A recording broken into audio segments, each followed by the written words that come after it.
প্ৰিয় ছাত্ৰ-ছাত্ৰীসকল, তোমালোকক আমাৰ অন্য এটা নতুন ভিডিঅ'লৈ স্বাগতম জনাইছো। আজি আমি দশম শ্ৰেণীৰ হিন্দী বিষয়ৰ প্ৰথম পাঠ নীপ কি ঈদ পাঠটিৰ প্ৰশ্ন উত্তৰসমূহ আলোচনা কৰিবলৈ ওলাইছো। যিসকল ছাত্ৰ-ছাত্ৰীয়ে এই পাঠটিৰ প্ৰশ্ন উত্তৰ এতিয়ালৈকে কৰিব পৰা নাই বা কিছু প্ৰশ্ন উত্তৰ বুজি পোৱা নাই, তোমালোকে ভিডিঅ'টিৰ পৰা সংগ্ৰহ কৰি ল'ব পাৰিবা। তেন্তে আহা ভিডিঅ'টো আৰম্ভ কৰোঁ। लेखक संबंधी प्रश्नोत्तर। प्रश्न 1, राम वृक्ष बेनीपुरी जी को कितने वर्षों तक जेल में समय बिताना पड़ा? उत्तर, राम वृक्ष बेनीपुरी जी को 1930 इंक से 1942 इंक तक का समय जेल यात्रा में बिताना पड़ा। प्रश्न 2, राम वृक्ष बेनीपुरी जी की रचनाएं किस नाम से प्रकाशित हुई? उत्तर, राम वृक्ष बेनीपुरी जी की रचनाएं बेनीपुरी ग्रंथावली नाम से प्रकाशित हुई। क्वेश्चन नंबर 3, बेनीपुरी जी के निबंध किस कारण से बहुचर्चित हुए? उत्तर, बेनीपुरी जी की मानव सभ्यता का लेखा जोखा लेने, भारतीय समाज के अतीत, वर्तमान तथा भविष्य में झांकने और प्रतीकार्थ भरने की विशेषताओं की वजह से उनके ललित निबंध बहुचर्चित हुए। प्रश्न 4, बेनीपुरी जी का स्वर्गवास कब हुआ? उत्तर, बेनीपुरी जी का स्वर्गवास 1968 इंग में हुआ। पाठ्य पुस्तक में निर्दिष्ट प्रश्नोत्तर, प्रश्न अभ्यास, बुध एवं विचार। क्वेश्चन नंबर 1, पूर्ण वाक्यों में उत्तर दो। क, राम वृक्ष बेनीपुरी जी का जन्म कहाँ हुआ था? उत्तर, राम वृक्ष बेनीपुरी जी का जन्म बिहार के मुजफ्फरपुर जिले के अंतर्गत बेनीपुर नामक गांव में हुआ था। ख, बेनीपुरी जी को जेल की यात्राएं क्यों करनी पड़ी? उत्तर, बेनीपुरी जी महात्मा गांधी के असहयोग आंदोलन में सक्रिय रूप से जुड़े हुए थे और अंग्रेजों के खिलाफ आवाज उठाने के जुर्म में उन्हें जेल की यात्राएं करनी पड़ी थी। ग, बेनीपुरी जी का स्वर्गवास कब हुआ था? उत्तर, बेनीपुरी जी का स्वर्गवास 1968 इंग में हुआ था। घ, चमकीली सुंदर सुघर इमारत वस्तुतः किस पर टिकी होती है? उत्तर, चमकीली सुंदर सुघर इमारत अपने नींव पर टिकी होती है। उंग, दुनिया का ध्यान सामान्यतः किस पर जाता है? उत्तर, दुनिया का ध्यान सामान्यतः ऊपरी आवरण और चमक पर जाता है। छ, नींव की ईंट को हिला देने का परिणाम क्या होगा? उत्तर, नींव की ईंट को हिला देने पर इमारत गिर पड़ेगी।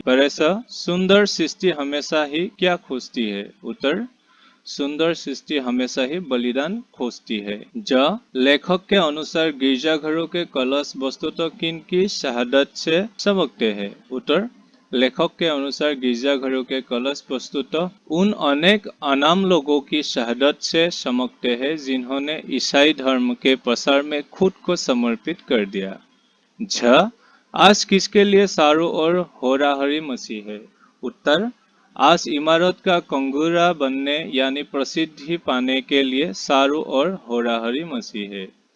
न्य, पठित निबंध में सुंदर इमारत का आशय क्या है? उत्तर, पठित निबंध में सुंदर इमारत का आशय है नया सुंदर समाज। क्वेश्चन नंबर 2, अति संक्षिप्त उत्तर दो लगभग 25 शब्दों में। क, मनुष्य सत्य से क्यों भागता है? उत्तर, सत्य सदा कड़वा व कठोर होता है।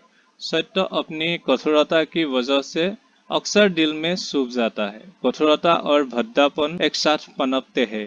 मनुष्य कठोरता से बचने और भद्देपन से मुख मोड़ने के कारण सत्य से भागता है। ख, लेखक के अनुसार कौन सी ईंट अधिक धन्य है? उत्तर, लेखक के अनुसार वो ईंट जो इमारत को मजबूत करने के लिए जमीन के साथ हाथ नीचे जाकर गड़ जाती है और जो स्वयं को बलिदान कर देती है वो ईंट धन्य है। ग, नीम की ईंट की क्या भूमिका होती है?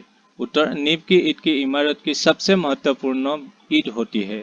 इमारत की मजबूती और दृढ़ता टिके रहना नींव की ईंट पर ही निर्भर करती है। घ, कंगूरे की ईंट की भी भूमिका स्पष्ट करो। उत्तर, कंगूरे की ईंट इमारत की ऊपरी खूबसूरती को दर्शाती है तथा वह अपनी बनावट व खूबसूरती से लोगों का ध्यान इमारत की तरफ खींचती है। उंग, शहादत का लाल सेहरा कौन से लोग पहनते हैं और क्यों? उत्तर, शहादत का लाल सेहरा वे लोग पहनते हैं जो अपना अस्तित्व निसार कर देते हैं। वे शहादत का लाल सेहरा इसलिए पहनते हैं ताकि संसार एक सुंदर सृष्टि का रूप ले सके। छ, लेखक के अनुसार ईसाई धर्म को किन लोगों ने अमर बनाया है? उत्तर, लेखक के अनुसार ईसाई धर्म को उन लोगों ने अमर बनाया जिन्होंने ईसाई धर्मों के प्रसार में स्वयं को बलिदान कर दिया, वो भी बिना किसी नाम या प्रसिद्धि की चाहत में। ईसाई धर्म के प्रसार के लिए खुद को समर्पित करने वाले लोगों में कई को अपनी जान की कुर्बानी देनी पड़ी। उनमें से तो कई हंसते हंसते सूली पर सड़ गए, कोई जंगलों में भटकते हुए जंगली जानवरों के भोजन बन गए या भयंकर भूख प्यास के शिकार हुए, और अपने इन्हीं बलिदान से उन्होंने ईसाई धर्म को अमर बनाया। बरेसा, आज देश के नौजवानों के समक्ष चुनौती क्या है? उत्तर, आज हमारे देश के नौजवानों के सामने यह चुनौती है कि वे समाज का नवनिर्माण करें और उसके लिए वे इमारत का कंगूरा बनने की बजाय नींव की ईंट बनने का इरादा व साहस रखें। क्वेश्चन नंबर 3, संक्षिप्त उत्तर दो लगभग 50 शब्दों में। क, मनुष्य सुंदर इमारत के कंगूरे को तो देखा करते हैं, पर उसकी नींव की ओर उनका ध्यान क्यों नहीं जाता? उत्तर, इमारत के कंगूरे सबसे ऊपर बने होते हैं, जो अपनी आकृति, बनावट और खूबसूरती से सबका ध्यान इमारत की ओर खींचते हैं। इमारत के कंगूरे दूर से ही दिखाई दे देते हैं। इसके विपरीत नींव की ईंट या पत्थर जमीन में गड़े होते हैं, जो दिखाई नहीं देते, इसलिए वो किसी का ध्यान अपनी ओर आकर्षित नहीं कर पाते। अतः मनुष्य का ध्यान नींव की ओर नहीं जाता। ख, लेखक ने कंगूरे के गीत गाने के बजाय नींव के गीत गाने के लिए क्यों आह्वान किया है? उत्तर, इमारत की मजबूती, टिकना व उसका पुख्तापन सब कुछ नींव की ईंट के ऊपर निर्भर करता है। नींव की ईंट जितनी मजबूत होती है, इमारत भी उतनी ही मजबूत होती है। कंगूरे सिर्फ इमारत को बाहरी सुंदरता प्रदान करते हैं। कंगूरों का अस्तित्व नींव की ईंट पर ही टिका होता है, लेकिन लोग अक्सर इमारत पर लगे कंगूरे को देखकर उसकी तारीफों के पुल बांध देते हैं, जबकि असली प्रशंसा की हकदार नींव की ईंट होती है, यानी समाज के निर्माण के लिए खुद को निसार करने वाले लोग होते हैं। मजबूत नींव से ही मजबूत इमारत की कल्पना साकार होती है। इसलिए लेखक आह्वान करते हैं कि कंगूरे के गीत गाने के बजाय नींव के गीत गाने चाहिए। ग, सामान्यतः लोग कंगूरे की ईंट बनना तो पसंद करते हैं, परंतु नींव की ईंट बनना क्यों नहीं चाहते? उत्तर, इमारत पर लगे कंगूरे को देखकर अक्सर लोग उसकी ओर आकृष्ट हो जाते हैं और उसकी तारीफों के पुल बांध देते हैं। कंगूरे की ईंट बनने से यहाँ तात्पर्य है प्रसिद्धि, प्रशंसा या अन्य किसी स्वार्थ के लिए समाज में अपना योगदान देना। लोग अक्सर इसी प्रसिद्धि के लालच में आकर कंगूरे की ईंट तो बनना चाहते हैं, पर नींव की ईंट बनकर त्याग और बलिदान के लिए तैयार नहीं होते। घ, लेखक ईसाई धर्म को अमर बनाने का श्रेय किन्हें देना चाहता है और क्यों? उत्तर, लेखक ईसाई धर्म को अमर बनाने का श्रेय उन अनजान अनाम लोगों को देना चाहते हैं जिन्होंने ईसाई धर्म के प्रसार के लिए बिना किसी स्वार्थ के खुद को कुर्बान कर दिया। लेखक ईसाई धर्म का प्रसार करने वाले लोगों को श्रेय देना चाहते हैं क्योंकि उन लोगों ने बिना किसी चाहत, लालच या स्वार्थ के सिर्फ धर्म के प्रसार के लिए खुद को बलिदान कर दिया। इनमें से कोई लोग सूली पर सड़ गए और कोई जंगलों में जंगली जानवरों का शिकार बन गए। सिर्फ धर्म के प्रसार के लिए तथा धर्म को अमर बनाने के लिए उन्होंने निस्वार्थ को त्याग दिया। हमारा देश किन के बलिदानों के कारण आजाद हुआ? उत्तर, हमारे देश को आजादी दिलाने में असंख्य लोगों ने अपना बलिदान दिया है। लाखों लोगों ने अपने स्वार्थ को त्याग कर देश को आजाद करवाने के लिए खुद को मिटा दिया। उनमें से कोई नाम इतिहास में हमेशा हमेशा के लिए दर्ज हो गए और हजारों नाम ऐसे भी थे जो अनाम रहकर भी देश के लिए मर मिटे। उन्हें अनाम लोगों के बलिदानों के कारण देश आजाद हुआ। छोटा दधीचि मुनि ने किस लिए और किस प्रकार अपना बलिदान किया था? उत्तर, दधीचि मुनि ने देवराज इंद्र का वर्ज्य बनाने के लिए अपने शरीर का बलिदान कर दिया था। असुरों के राजा वृत्रासुर ने देवताओं पर तांडव मचा रखा था। वृत्रासुर राक्षस के आतंक को खत्म करने के लिए मुनि दधीचि अपने देह त्याग के लिए तुरंत तैयार हो गए तथा उनकी हड्डियों से बने वर्ज्य से देवराज इंद्र ने वृत्रासुर का वध कर दिया। दधीचि के बलिदान से ही पूरा देवकुल सुरक्षित हुआ। बरेसो, भारत के नवनिर्माण के बारे में लेखक ने क्या कहा है? उत्तर, भारत के नवनिर्माण के बारे में लेखक का कहना है कि हमारे देश के लाखों गांव, हजारों शहरों एवं उनके सैकड़ों कारखानों के निर्माण हेतु, प्रगति हेतु ऐसे नौजवानों की जरूरत है जो खुद को इस कार्य में अपने आप को सौंप दे, जो दिल में एक नया जोश, नई प्रेरणा से भरे हो, जिन्हें प्रशंसा की भूख न हो और जो किसी दलबंदी में न जकड़े हो। लेखक ने नवयुवकों को कंगूरा बनने की साहस रखने का बजाय नींव की ईंट बनकर देश का नाम रोशन करने की सलाह दी है। नींव की ईंट शीर्षक निबंध का संदेश क्या है? उत्तर, नींव की ईंट एक प्रेरणात्मक निबंध है जिसमें हमारे समाज के नवनिर्माण के लिए संदेश दिया गया है। जिस प्रकार एक इमारत का टिका रहना उस ईंट पर निर्भर करता है जिसने खुद को जमीन के अंदर दफन कर दिया, ठीक उसी प्रकार समाज का निर्माण भी उन बलिदानियों पर टिका है जो निस्वार्थ से ऊपर उठकर खुद को बलिदान करने की हिम्मत रखते हैं, जिनमें नाम या शोहरत का नहीं बल्कि कुछ कर गुजरने का जुनून होता है। इस निबंध में यही संदेश दिया गया है कि हमें नींव की ईंट की तरह बनना चाहिए, न कि उस कंगूरे की तरह जो सिर्फ नाम का भूखा होता है और वास्तविकता में आधारहीन होता है।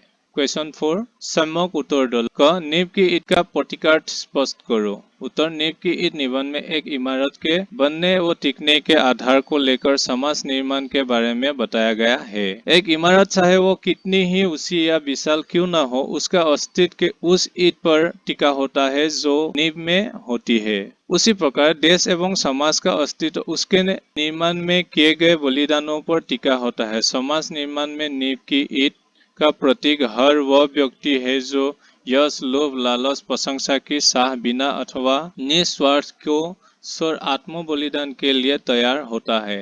नींव की ईंट बलिदान, समर्पण व निस्वार्थता का प्रतीक है।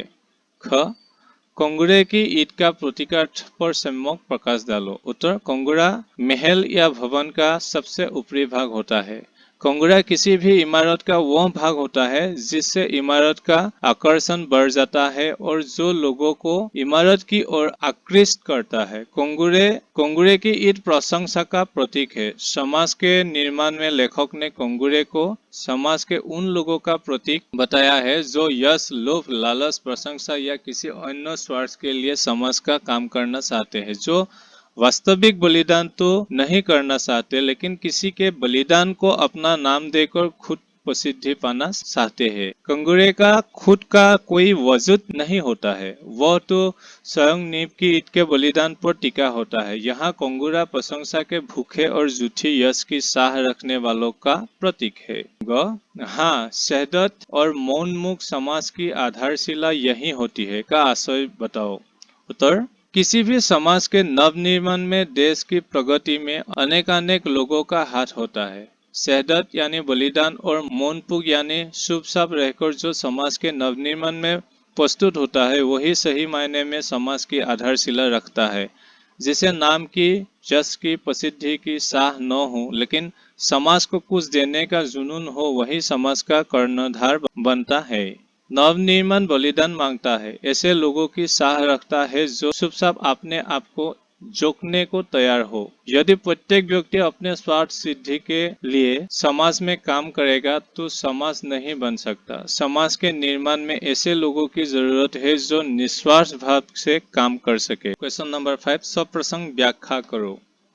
हम कठोरता से भागते हैं, भद्देपन से मुख मोड़ते हैं, इसलिए सच्च से श्री भागते हैं। उत्तर, संदर्भ। प्रस्तुत पंक्तियां हमारी पाठ्य पुस्तक आलोक भाग 2 के अंतर्गत हिंदी साहित्य के प्रसिद्ध निबंधकार रामवृक्ष बेनीपुरी जी द्वारा विरचित नींव की ईंट पाठ से ली गई है। प्रसंग, इन पंक्तियों को लेखक रामवृक्ष बेनीपुरी जी ने सत्य की कठोरता का जिक्र करते हुए कहा है। व्याख्या, मनुष्य को कठोरता से पलायन करने की आदत है। वे केवल कठोर से नहीं बल्कि कुत्सित से भी मुंह मोड़ते हैं। सत्य कठोर होता है। सत्य का साधना करना चुनौती लेने के बराबर है, इसलिए सत्य से लोग भागने का मौका ढूंढते हैं। इस तरह लोग सौंदर्य को ज्यादा पसंद करते हैं। वे भद्दा या कुत्सित को देखना नहीं चाहते, पर सच्चाई यही है और सच अक्सर कड़वा होता है तथा उसे मानना उससे भी कठिन होता है। ख, सुंदर सृष्टि।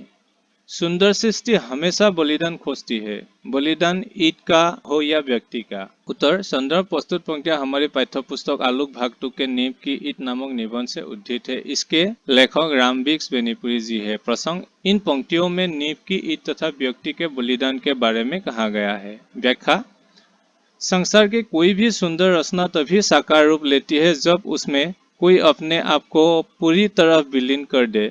जिस प्रकार एक भव्य मकान या इमारत का निर्माण होता है तब कुछ ईंटों को अपना स्वार्थ त्याग कर जमीन के अंदर दफन होना पड़ता है ताकि भवन बन सके। ठीक उसी प्रकार देश एवं समाज के निर्माण के लिए लोगों को अपने स्वार्थ से ऊपर उठकर त्याग या बलिदान का जज्बा रखना होगा। यदि हर व्यक्ति निस्वार्थ के बारे में सोचकर बलिदान से दूर भागेगा तो सुंदर सृष्टि का निर्माण असंभव है। ग अफसोस, कंगूरे बनने के लिए चारों ओर होराहरी मची है। नींव की ईंट बनने की कामना लुप्त हो रही है। उत्तर संदर्भ प्रस्तुत पंक्तियां हमारे पाठ्यपुस्तक आलोक भाग 2 के नींव की ईंट नामक निबंध से अवतरित है। इसके लेखक रामविक्स बेनीपुरी जी है। प्रसंग, इन पंक्तियों में समाज के नवनिर्माण के बारे में कहा गया है। व्याख्या, संस्कार की हर रचना, हर कृति अपने निर्माण के मूल में बलिदान मांगती है। अपने स्वार्थ को त्याग कर कोई जब अपना सब कुछ निसार करता है तब नवनिर्माण संभव होता है। लेकिन वक्त ने आज अपना रुख बदल लिया है। आज हर व्यक्ति, सेवक एवं कार्यकर्ता अपने स्वार्थपूर्ति के लिए आगे आ रहा है एवं काम कर रहा है। हर किसी को प्रशंसा की भूख है तथा प्रशंसा पाने के लिए दिखावा करने को आतुर है। जिस प्रकार एक खूबसूरत इमारत उसकी नींव पर टिकी होती है, उसी प्रकार समाज का भविष्य समर्पित कार्यकर्ताओं पर टिका होता है। पर आज कोई भी उस नींव की ईंट की तरह बलिदान देने को तैयार नहीं है। हर कोई इमारत का कंगूरा बनना चाहता है जो प्रशंसा पाने के लिए व्याकुल है। भाषा एवं व्याकरण ज्ञान। ছাত্ৰ ছাত্ৰীসকল, ব্যাকৰণৰ প্ৰশ্ন উত্তৰখিনি তোমালোকে নিজে কৰি ল'বা।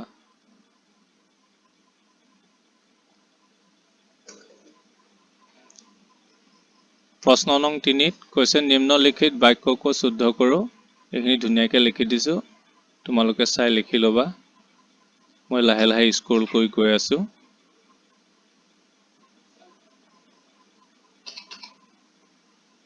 সুন্দৰকৈ এইখিনি লিখি ল'বা।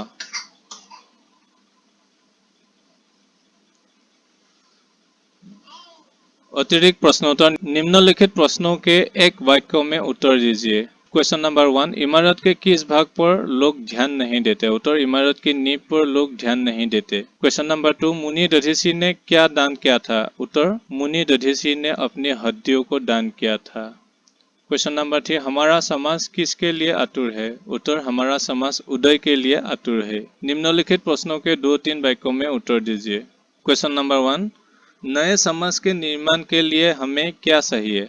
उत्तर, नए समाज के निर्माण के लिए हमें नींव की ईंट की तरह बन स्वयं को बलिदान करने के लिए प्रस्तुत कर देना चाहिए। क्वेश्चन नंबर 2, लेखक के अनुसार सत्य कैसा होता है और वह अपने साथ किसे लेकर चलता है?